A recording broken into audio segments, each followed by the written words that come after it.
रामपुर गांव में रहने वाली रेखा बड़ी ही अच्छी, बड़ी ही सीधी सादी और पढ़ाई में होशियार लड़की थी। रेखा गरीब किसान की बेटी थी। घर में पैसों की तंगी थी। पढ़ाई के साथ साथ घर के कामों में भी अम्मी जान की मदद करती। पढ़ाई करते करते जब अम्मी जान को काम करते देख रेखा मदद करने आती तो अम्मी जान उसे रोक देती। अरे रहने दे बेटा, तू पहले अपनी तालीम पर ध्यान दे। अम्मी जान हो गई मेरी पढ़ाई, कब से तू अकेली ही काम कर रही है। ठीक है, तो एक काम कर, तू अभी पढ़ाई कर और जल्दी सो जा। तुझे फिर उठकर कॉलेज भी तो जाना है ना। जी अम्मी।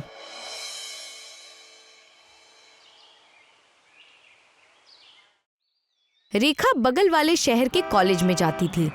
वो बीएससी एग्रीकल्चर सेकेंड ईयर में पढ़ती थी और अपने क्लास की हर इम्तिहान में फर्स्ट ही आती थी।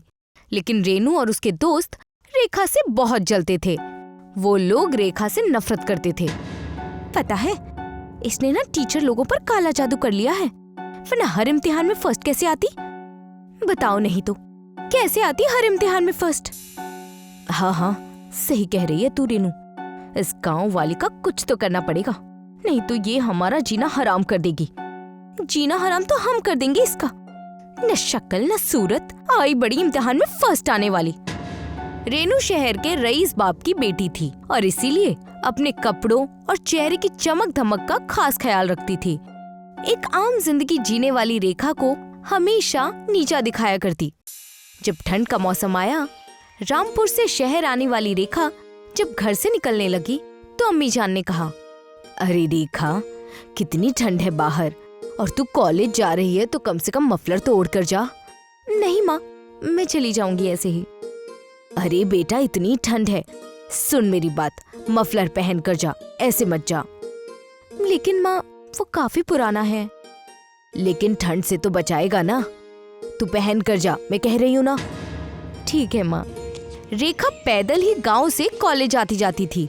रेखा मफलर पहनकर जब कॉलेज आई तो रेनू ने उसे देखकर उसका मजाक उड़ाते हुए कहा, अरे देखो भाई, जर्किन और जैकेट के जमाने में ये मफलर पहनकर आई है, वो भी फटा हुआ, पुराना, देखो तो। अरे ये तो मफलर वाली बन गई। अरे मफलर वाली नहीं, फटे मफलर वाली बोलो, फटे मफलर वाली। रेखा इन सब से इतनी दुखी हो गई कि वो बहुत रोने लगी और कॉलेज के पीछे जो थोड़ा जंगल जैसा हिस्सा था वहां पहुंच गई कि तभी एक आवाज उसके कानों में पड़ी। जब देखा तो उसके क्लास के लड़के राकेश और जितेश थे। राकेश अपने छर्रे की बंदूक लिए कहीं तो निशाना लगा रहा था। अरे यही होगा, कल यही देखा था मैंने, वहाँ देखो। अरे तू चुप हो जा, ध्यान लगाने दे। राकेश और जितेश एक दरख्त पर बैठे चील पर अपना निशाना लगाना चाहते थे, इसीलिए कॉलेज के पास वाले जंगल में छर्रे की बंदूक लिए घुस आए थे। जैसे ही उन्होंने बंदूक से चील पर छर्रा दागा, उन्हें एक सीटी सुनाई दी। अरे यार भाग, पहले की तरह यह गार्ड फिर से आ गया। चील का क्या करेंगे, उसे छर्रा लगा है, उसे बाद में देख लेंगे। अब चल यहाँ से, कल तो छोड़ दिया था उसने, अगर आज पकड़े गए ना तो प्रॉब्लम हो जाएगी। चल जल्दी चल। रेखा ये सब देख रही थी। राकेश और जितेश के जाने के बाद रेखा उसी जगह आई जहाँ पर चील पड़ा हुआ था। उफ, कितनी गहरी चोट आई है, लगता है छर्रा अंदर तक गड़ चुका है। नहीं, मुझे कुछ नहीं हुआ, ये जख्म तो अभी भर जाएगा। रेखा ने जब ये आवाज सुनी तो वो चौंक गई। अरे ये क्या, तुम बोल कैसे सकते हो? इससे भी ज्यादा तुम्हें ये जानकर आश्चर्य होगा कि मैं जानता हूँ कि तुम नाराज क्यों हो और यहाँ पर बैठकर तुम रो क्यों रही थी। क्यों, बोलो तो। रेनू ने तुम्हारे साथ जो किया वो ठीक नहीं था। मुझे तो उसी बात का बुरा लगा। तुम एक अच्छी लड़की हो, तुम दूसरों की मदद करने वाली एक साफ दिल की लड़की हो। तुम्हारे साथ ऐसा नहीं होना चाहिए। मुझे बहुत बुरा लगा जब उन्होंने मुझे मफलर वाली कहकर चिढ़ाया। मेरे घर में पैसों की तंगी है, इसीलिए ये लोग मेरा मजाक उड़ाते हैं। मैं गांव खेड़े से आती हूँ, इसीलिए मेरी खिल्ली उड़ाते हैं। रेखा, तुम नाराज मत हो। जिस मफलर के लिए इन्होंने तुम्हें चिढ़ाया है, वही मफलर अब तुम्हारा सबसे अच्छा साथी बनेगा। वो कैसे? जरा अपना मफलर दिखाना। रेखा ने जब अपना मफलर देखा तो वो एकदम से नया हो चुका था। इस मफलर से तुम जो चाहे वो मांग सकती हो, लेकिन हाँ, इसका तुम गलत इस्तेमाल मत करना, वरना ये तुम्हारे साथ गलत करेगा। और हाँ, इसका इस्तेमाल तुम किसी का नुकसान करने के लिए करोगी तो भी ये नुकसान करेगा। ध्यान रखना, इसका इस्तेमाल सिर्फ अपने और दूसरों की मदद के लिए करना, तभी तक ये वरदान है, नहीं तो ये श्राप बन जाएगा। ये कहकर चील उड़ गया। रेखा को यकीन न हुआ कि उसके साथ ऐसा हो रहा है। क्या मैं सपना देख रही हूँ? एक चील बोल कैसे सकता है? और वो पुराना फटा हुआ मफलर अचानक से नया कैसे हो गया? क्या चील ने जो कहा वो सच होगा? देखती हूँ। मफलर, मुझे तुम उस दरख्त पर जो अमरूद है वो ला कर दो। तभी रेखा के हाथ में एक आम आ गया। ये तो कमाल हो गया। मफलर, अब मुझे उड़ाकर मेरे घर तक ले चलो। रेखा के ये कहते ही रेखा हवा में उड़ने लगी। कितना मजा आ रहा है, ये तो सच में जादुई मफलर है। रेखा जब अपने घर आई तो उसने अपने मफलर से कहा, मफलर, मुझे जल्द से जल्द अच्छे कपड़े दे दो। ये कहते ही नए नए कपड़े रेखा के सामने आ गए। रेखा बहुत खुश हुई। वाह, ये तो कमाल हो गया। मफलर, मुझे और थोड़ा सुंदर बना दो। ये कहते ही रेखा का रंग रूप एकदम से बदल गया। वो बेहद खूबसूरत हो गई। वाह, कल मैं नए कपड़े पहनकर कॉलेज जाऊंगी।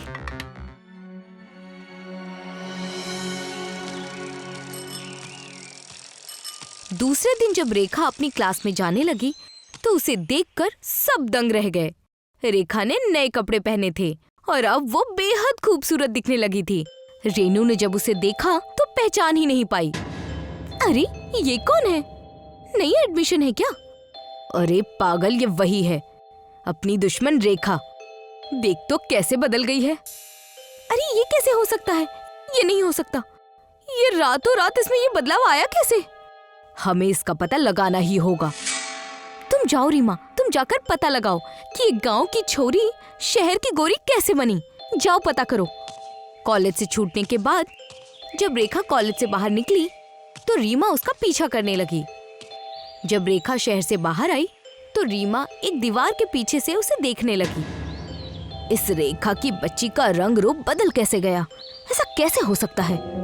मैं अब शहर के बाहर आ गई हूँ, मुझे अब अपने मफलर का यूज करना चाहिए। रेखा ने मफलर अपने हाथ में लिया और कुछ बुदबुदाया और तभी रेखा हवा में उड़ने लगी। हे भगवान, ये मैं क्या देख रही हूँ? ये रेखा हवा में कैसे उड़ सकती है? मफलर वाली बात सुनकर रेनू को यकीन ही नहीं हो रहा था। यानी सब कुछ उस मफलर की वजह से हो रहा है। हमने जिस मफलर का मजाक उड़ाया वो जादुई मफलर था। मुझे वो मफलर चाहिए। रीमा, मुझे वो मफलर चाहिए। कुछ भी करके वो मफलर हमें लेना ही होगा।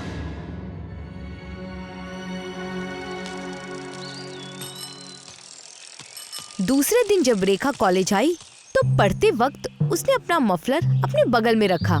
इसी का फायदा उठाकर रेनू ने उसी मफलर के जैसा एक मफलर वहां रख दिया और वहां से रेखा का मफलर चुरा लिया। रेखा कॉलेज के बाद शहर से बाहर आई और अपना मफलर उसने अपने हाथ में लिया।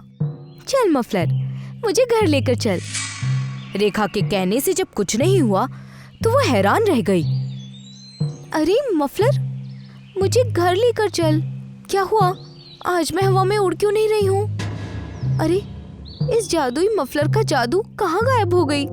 कैसे उड़ती वो? मफलर तो रेनू के पास था। रेनू उस मफलर को निहारे जा रही थी। वाह, ये जादुई मफलर अब मेरे पास है। ये जानकर तो रेखा के होश उड़ जाएंगे। मैं अब इससे जो चाहूँ वो मंगवा सकती हूँ। पहले तो मुझे बहुत भूख लगी है। मफलर, मुझे एक आइसक्रीम और बर्गर लाकर दे। ये कहते ही रेनू के सामने आइसक्रीम और बर्गर आ गया। वाह, इतनी सारी आइसक्रीम और बर्गर। यार, अब तो हम कुछ भी कर सकते हैं। हमें जो चाहिए हमें वो सब कुछ मिल सकता है। मफलर अपने पास कब्जे में लेकर रेनू बेहद खुश हुई और दूसरे दिन बड़ी खुशी से कॉलेज आई, नए कपड़ों और नई खूबसूरती के साथ। वो बहुत खूबसूरत लग रही थी। वाह रेनू, तुम तो पहले से और ज्यादा खूबसूरत दिखने लगी और ये नए कपड़े तो तुम पर बहुत जच रहे हैं। रीमा, तू अब देखती जा कि मैं क्या क्या करती हूँ। अरे पहले उस गांव की लड़की को तो मजा चखा। मफलर मिलने के बाद बड़ी अकड़ रही थी। चल आजा। क्लासरूम में रेनू और रीमा दोनों रेखा के पास आए। रेनू के पास अपना मफलर देखकर रेखा चौंक गई। मेरा मफलर तुम्हारे पास कैसे आया? यही तो जादू है रेखा। यही थी ना तुम्हारे कपड़े और रहन सहन के बदलने की वजह। अब इसके बिना तुम क्या करोगी? मैं बताती हूँ। मफलर रेखा को भिखारी बना दे, इसके कपड़े गंदे कर दे और इसे बुढ़िया बना दे। रेनू ने रेखा का बुरा चाहा और मफलर का जादू उल्टा हो गया।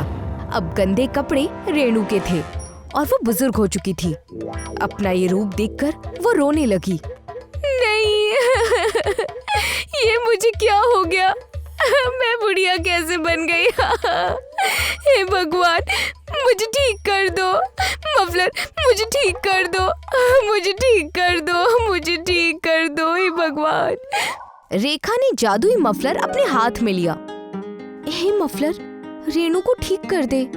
वो जैसी थी उसे वैसी ही बना दे। फिर से मफलर का जादू चला। पल भर में रेनू पहले जैसी हो गई। मुझे माफ कर दो रेखा, मुझसे गलती हो गई। मैंने हमेशा तुम्हें नीचा दिखाया है, मुझे माफ कर दो। रेनू, तुम्हें किए पर अफसोस है, मुझे बस इसी बात की खुशी है। अपना भला सोचकर दूसरों का नुकसान करना इंसानियत हमें ये नहीं सिखाती। इंसानियत हमें मिलजुल कर प्यार करना सिखाती है। इसलिए आगे से तुम किसी भी गरीब का मजाक मत उड़ाना। नहीं नहीं, मैं ऐसा कभी नहीं करूंगी। फतेहगंज नाम का गांव था जहां पर आए दिन बाढ़ का मसला हो रहा था। उसी गांव में सुरेश नाम का एक आदमी अपनी बीवी शालिनी के साथ रहता था। एक दिन सुरेश खेती से घर पर भागकर आया। शालिनी, चलो, हमें ये कस्बा छोड़कर लौटना होगा। मगर कहाँ पतिदेव? सब कस्बे वाले फतेहगंज के पहाड़ पर जा रहे हैं। बाढ़ दूसरी ओर से सीधा इसी तरफ आ रहा है। ठीक है, चलिए। सुरेश अपनी बीवी को लेकर फतेहगंज के पहाड़ पर आ जाता है, जहाँ पहले से ही बाकी गांव वाले और प्रधान खड़े थे। प्रधान सारे गांव वालों से कहता है, सभी कस्बे वाले मेरी बात ध्यान से सुने। कस्बे में इतने सालों में सिर्फ एक बार बाढ़ आती थी, लेकिन ये तीसरी बार है जब इसी साल में बाढ़ आई है। और जितनी बार बाढ़ आती है उतनी बार कस्बे के घर तहस नहस हो जाते हैं। इसका मतलब अब कस्बे में हर साल 3 बार बाढ़ आएगी। हाँ, हमें यही मानकर चलना होगा सुरेश। मगर हमारे घर बाढ़ में तबाह हो जाते हैं और लकड़ियाँ सिर्फ गांव के जमींदार के पास होती हैं। वो हर बार बाढ़ के बाद अपनी लकड़ियों के दाम बढ़ा देता है। अब ये मेरे हाथ में नहीं है। मैंने बहुत बार जमींदार से इसके बारे में बात की है, लेकिन वो हमेशा मेरी बात को टाल देते हैं। उसका घर कस्बे के किनारे पर है, जिसकी वजह से ना तो उसके घर को कुछ होता है और ना ही उसके धंधे को। अब तो बाढ़ के बाद ही पता चलेगा कि उसका घर कैसा है। धीरे धीरे गांव से बाढ़ का पानी खत्म हो जाता है और बाकी गांव वाले अपने घर जाने लगते हैं। सुरेश और शालिनी जब अपने घर पहुंचते हैं तो देखते हैं कि उनका घर पूरी तरह से तहस नहस हो चुका है। हमारा घर तो पूरी तरह से टूट गया है, अब हम क्या करेंगे? वही जो सारे कस्बे वाले करने वाले हैं। जमींदार के पास जाकर उससे लकड़ी खरीद कर नया घर बनाना होगा। मगर वो तो अब ज्यादा पैसे मांगेगा लकड़ियों के लिए। लेकिन अब हम कर भी क्या सकते हैं शालिनी? हमारे पास और कोई रास्ता नहीं है। ठीक है। सुरेश और शालिनी जमींदार के घर चले जाते हैं। आओ आओ सुरेश, आओ, तुम्हारा ही इंतजार था मुझे। अभी अभी प्रधान जी भी घर के लिए लकड़ियां लेकर गए हैं। जी, मुझे भी आपसे लकड़ियां ही खरीदनी है। आजकल क्या भाव चल रहा है? देखो सुरेश, बात ऐसी है कि बाढ़ की वजह से लकड़ियों की कीमत बहुत ज्यादा बढ़ गई है।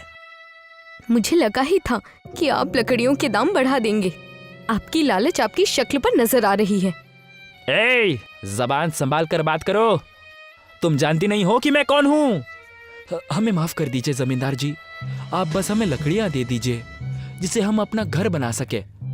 ठीक है, गोदाम से लकड़ियां ले जाओ, लेकिन आज ही लकड़ियों की कीमत और बढ़ गई है।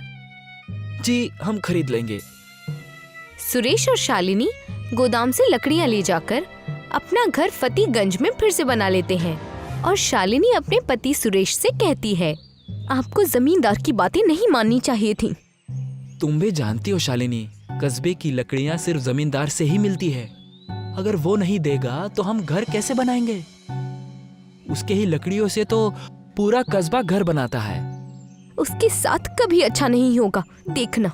मैं कह रही हूँ, लोगों के दुख दर्द में वो अपनी लालच पूरी कर रहा है।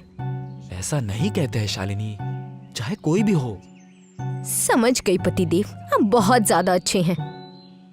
इतनी भी तारीफ मत करो, मैं जा रहा हूँ जंगल। वैसे ही कुछ छत के लिए कुछ लकड़ियां काटने। सुरेश जंगल में चला जाता है।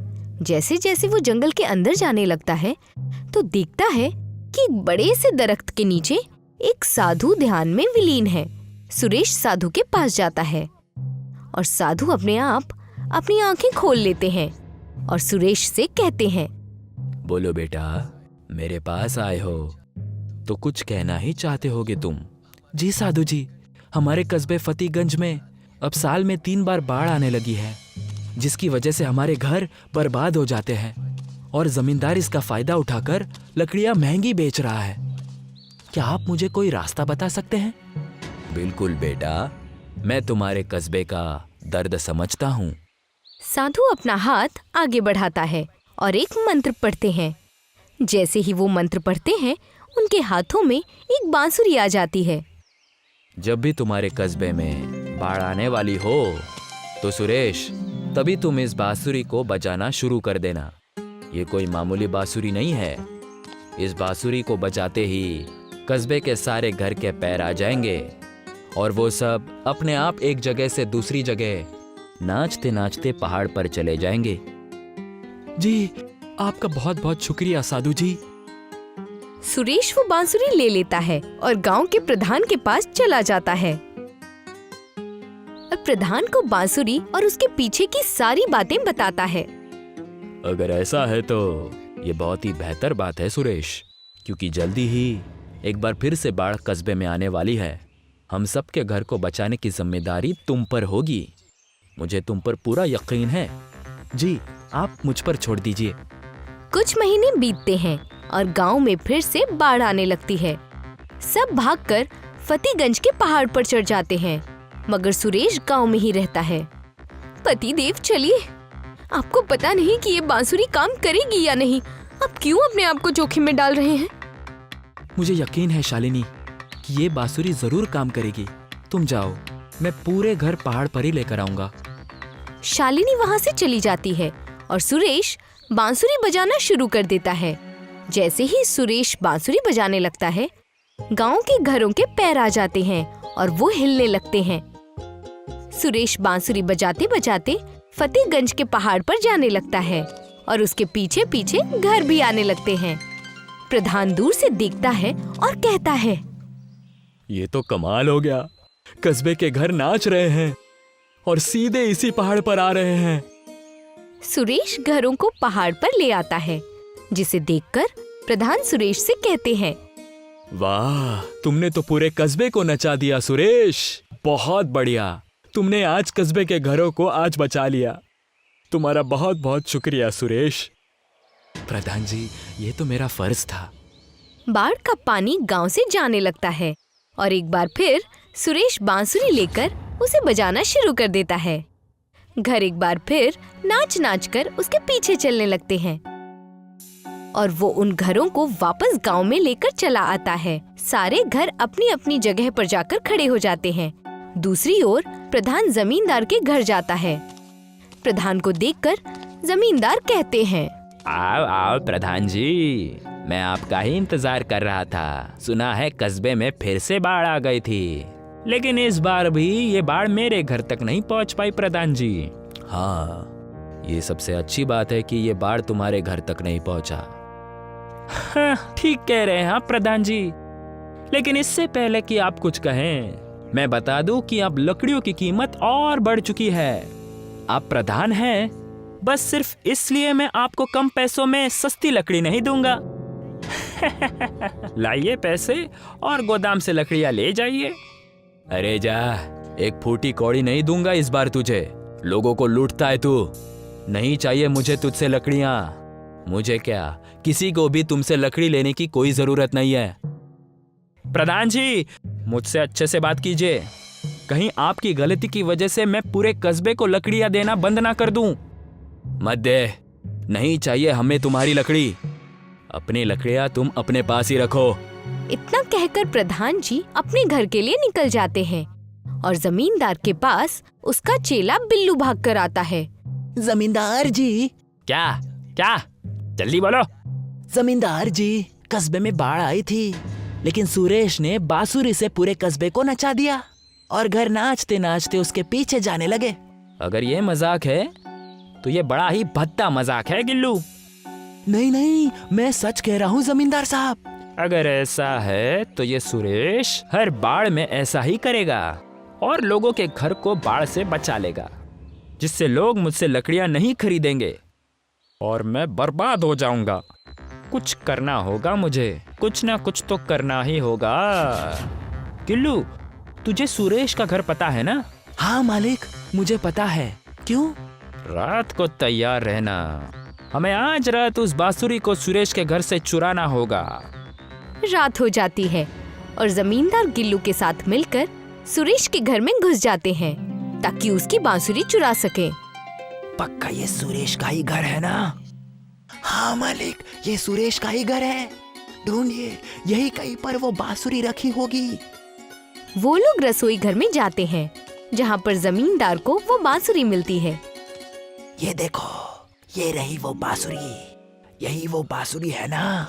बांसुरी को कोई रसोई घर में क्यों रखेगा? पिल्लू, पिल्लू, कहाँ गायब हो गई तुम? गिल्लू वहाँ से गायब हो जाता है। जमींदार बांसुरी को उठाता है और घर से बाहर आ जाता है, मगर घर के बाहर ही गिल्लू खड़ा मिलता है। क्या हुआ मालिक, बांसुरी मिली कि नहीं? कहाँ गायब हो गया था तू? बांसुरी मिल गई है मुझे। अब चलो यहाँ से, इससे पहले कि ये सुरेश उठ जाए। मालिक अब बड़े ही लालची इंसान है। ए, जबान संभाल के बात कर। क्यों, उसने कुछ गलत कहा क्या? प्रधान जमींदार के पीछे ही खड़े थे और साथ में सुरेश और बाकी गांव वाले भी थे। प्रधान जी, आप यहाँ इस वक्त? जी, मैंने ही इन्हें यहाँ बुलाया है। वो मालिक ऐसा है कि लालची तो मैं भी हूँ, लेकिन मुझ में दिल है। मैं कस्बे वालों का बुरा चाहकर खुद अच्छा हूँ, ऐसा नहीं सोच सकता। अभी इसी वक्त इस कस्बे से निकल जाओ जमींदार, वरना हम सब कस्बे वाले तुम्हें मिलकर बड़े ही मोहब्बत से यहाँ से धक्के मारकर निकाल देंगे। ठीक है, मैं जाता हूँ। जमींदार बांसुरी सुरेश को देकर गांव छोड़कर हमेशा हमेशा के लिए चला जाता है और गांव में जब भी बाढ़ आती है, सुरेश बांसुरी बजाकर गांव के घरों को बाढ़ से बचा लेता है।